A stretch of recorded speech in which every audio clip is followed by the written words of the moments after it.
Every child is unique and their motors operate in such different ways. Expectations of having a child sit for a full family meal is rather outrageous for most children under the age of 5. Even after that age, the super active children will struggle to sit through a lengthy evening meal. Everyone lands on this planet with their own sensory preferences, avoidances, tolerances, temperament, and also abilities. So to eliminate any type of mealtime stress, perhaps it's better to come with each mealtimes with smaller expectations, but with the right strategies to maximize their tolerances. Work with what your child is willing to give, even if that's just 5 minutes, and work with that. Engage them with conversation. They absolutely love it. They want to tell you a complete fable as to how her and a friend rode around on unicorns at school. Go with it. Ask more questions, get engaged, and encourage bites of food in between stories. Little ones love being the center of attention and also at eye level with parents.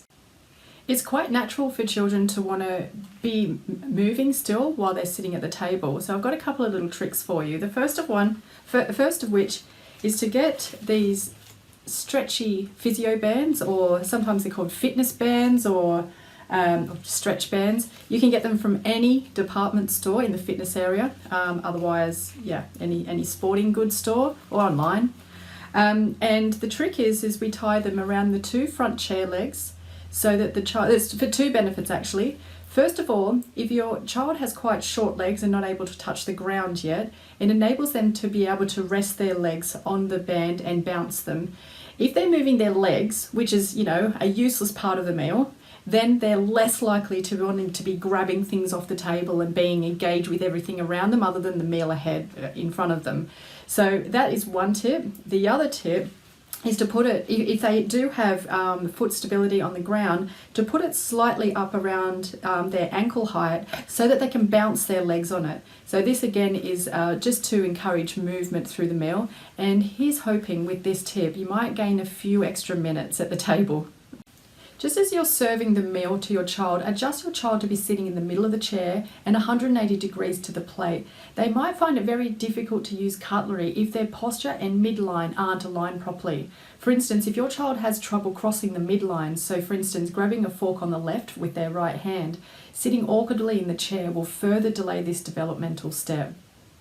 Also make sure their feet are thoroughly supported as well. You can do this by either using a footstool under the chair or bands around the chair legs if there's no footrest to suit the child's leg length. Another tip to encourage movement when they're sitting at the table is to get a hot water bottle, fill it up with water, it doesn't have to be hot, just any temperature, and place it on the chair so that the child can rock side to side and move their body side to side while they're sitting on the chair. To get a little more tolerance out of your child at meal times, you've got to make sure that the chair's comfortable for their little bony bottoms to sit in. Use cushions, foam, or perhaps towels to assist with comfort, and also clear the table clear of clutter. It'll be so much easier for a child to be focused on the task ahead instead of grabbing objects to play with, and also being sat in a busy room may not be very conducive to attending to the task of eating. For some children, background noises, TV and radio can be quite distracting and overwhelming, and it can sometimes really cloud the senses. But on the other hand, having a slow beat music, about 30 beats per minute, can also stimulate their audio senses, lower serotonin, and have enough staying power to complete most of the meal. Try with and without music to see if either helps your child and their individual situation. Make sure you always allow time for a child to explore food through sensory play techniques, because eating will remain a very new skill for a child for at least 5 years. Also allow a play break for a child who's really super active.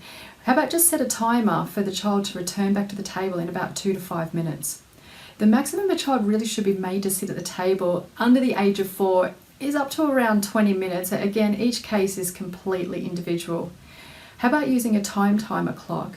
What this does is allows a child to see that time elapses, because at that age, how do we know that we're sort of late for bedtime or late for school? We need to be shown these things. Analyze whether your child is ready to move up to the next progressional step in chairs. A high chair is great for a child up to around the age of 2, but a booster seat is the next progressional step before they move to something like a toddler table. So really analyse if you think it's perhaps time to treat them with a bit more maturity. They really like transitioning into the new chair, so it's a good idea to start that right at the beginning of the 2 weeks when we're flying solo.